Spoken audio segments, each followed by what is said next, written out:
Thank you so much, Vice President Stewart, and thank you to Councilmember Albornoz for your gracious nominating remarks and for your continued friendship and partnership. And a special thanks to colleagues and staff for accommodating this leadership transition for me virtually. While I desperately would like to be with you there in council chambers for today's election, I appreciate your flexibility to ensure we're following public health protocols to keep everybody safe. To Council President Glass, let me first express my sincere appreciation for your leadership this year. You ably led this new 11-member council, and your leadership was instrumental in overseeing a critical transition for this 20th council, the most diverse and representative in Montgomery County history.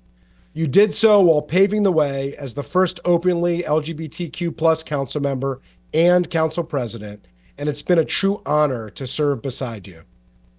To all of my council colleagues, thank you for placing your confidence in me to lead our county forward as council president. I've been deeply inspired by the passion, talent, depth, and breadth of experience that each of you brings to this role. It's truly humbling to serve with each of you.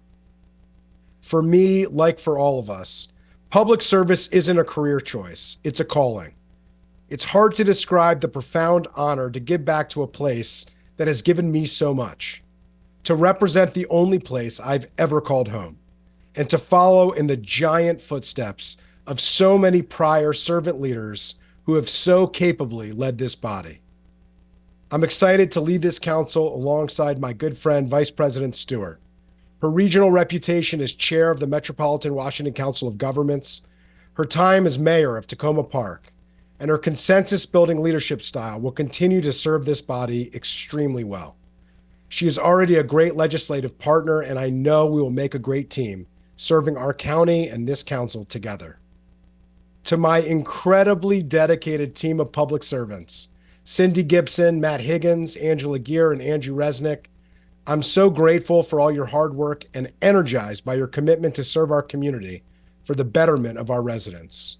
And of course, I would be remiss if I didn't express my overwhelming gratitude to my family. My fiance, Demi, my parents, and my siblings. Your love and support mean everything to me. All that I am and everything that I do is thanks to you and because of you. As I look back on the first year of this historic 20th council, I'm so proud of the progress we've made, united around several key priorities. We continue to tackle the housing crisis, implemented measures for a sustainable, greener future, bolstered support for local businesses, grew our biohealth sector, advanced safer roads, protected the healthcare commitments of our retirees, and maintained our long-running AAA bond rating. During my term as council president, we will continue to build on these efforts and take them to the next level with bold action. As we work toward our shared policy goals, transparency and accountability will be our governing doctrine. We will boldly embrace our oversight role like never before. That begins with our largest and most significant investment, our public schools. With unprecedented needs and finite resources, we must ensure every dollar is put to its best use to serve our greatest needs. Along with 2 new Inspector General positions dedicated exclusively to MCPS, we will work with state partners, the Office of Legislative Oversight, and the Board of Education to ensure accountability for investments in educational outcomes. Gardes bien, guard well, will not just be a county motto, it will be our guiding principle. As we look forward, we must redouble our efforts to address our housing and climate crises, to ensure our residents are healthy, housed, and that everyone in our community has an opportunity to prosper.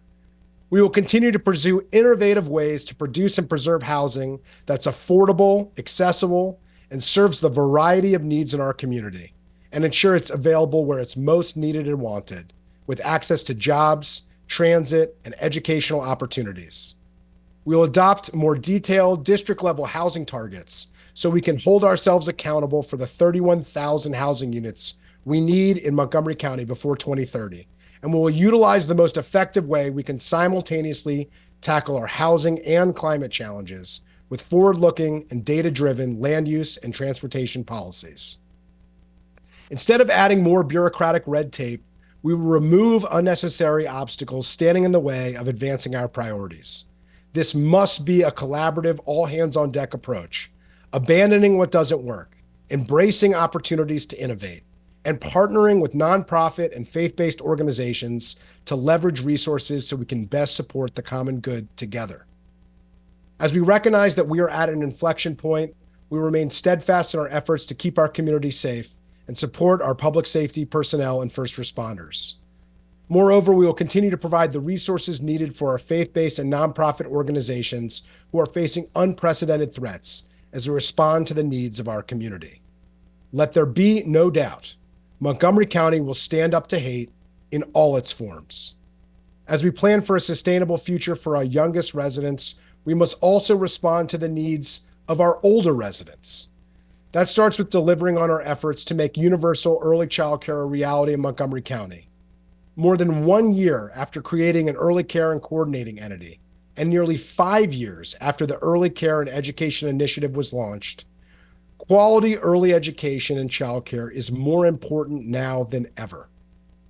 On the other end of the spectrum, older adults are the fastest growing segment of our population, with more than 31% of households with one or more residents 65 and older, and 9,000 residents turning 65 years young every year. Montgomery County has been designated an age-friendly community, but with rising costs of living, the ability of older adults to age in place and live with dignity and vitality in our community is becoming increasingly out of reach. I want to focus the year ahead on unleashing the potential of our aging adult population so we can fulfill our capabilities as a county of vital aging and a community for a lifetime. In the coming weeks and months, we will be launching a series of initiatives, including the introduction of a targeted senior property tax credit so that we can realize this vision. None of these priorities are possible, however, unless we can afford to fund them, and that requires a thriving private sector economy. Part of developing new economic opportunities includes acknowledging the challenges we face and committing ourselves to go big and take bold actions to attract new investments. We need to recognize that the risks assumed and benefits created by our local employers, who are the backbone of our community. And we must understand that net negative taxpayer migration, combined with historically high commercial vacancies, prevents significant economic challenges moving forward. Montgomery County continues to be a special place with unparalleled assets that would be the envy of any other jurisdiction anywhere. However, we must acknowledge the increased regional and global competition that we face. We must be intentional with our economic decision-making, recognizing that investors and residents have choices, so our actions here have consequences. Home to diverse and purpose-driven talent and unrivaled public and private assets, I know that we have everything that we need to stem the tide and ensure Montgomery County emerges as a regional and global economic powerhouse. We will break away from the same old strategies that lead to the same old results.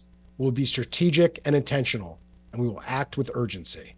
In the coming weeks, I'll be announcing some key first steps that will show our commitment to a bold new economic development vision. We'll be aggressive in attracting new business investments to grow our tax base, and will fortify our long-standing local businesses who employ our friends and neighbors, give back to our communities, and generate the revenue to support our public priorities. I look forward to working with all of you to build on the efforts we've made and to take our progress to the next level. I am so humbled to serve this body and our county as the current caretaker of this chair on this storied dais. I'm excited for this new chapter as we strive to make Montgomery County more attractive and competitive for new and legacy businesses, more equitable and welcoming for all our neighbors, and a beacon of light and hope for everyone in our community, especially our youngest and our oldest residents. Thank you, and let's get to work.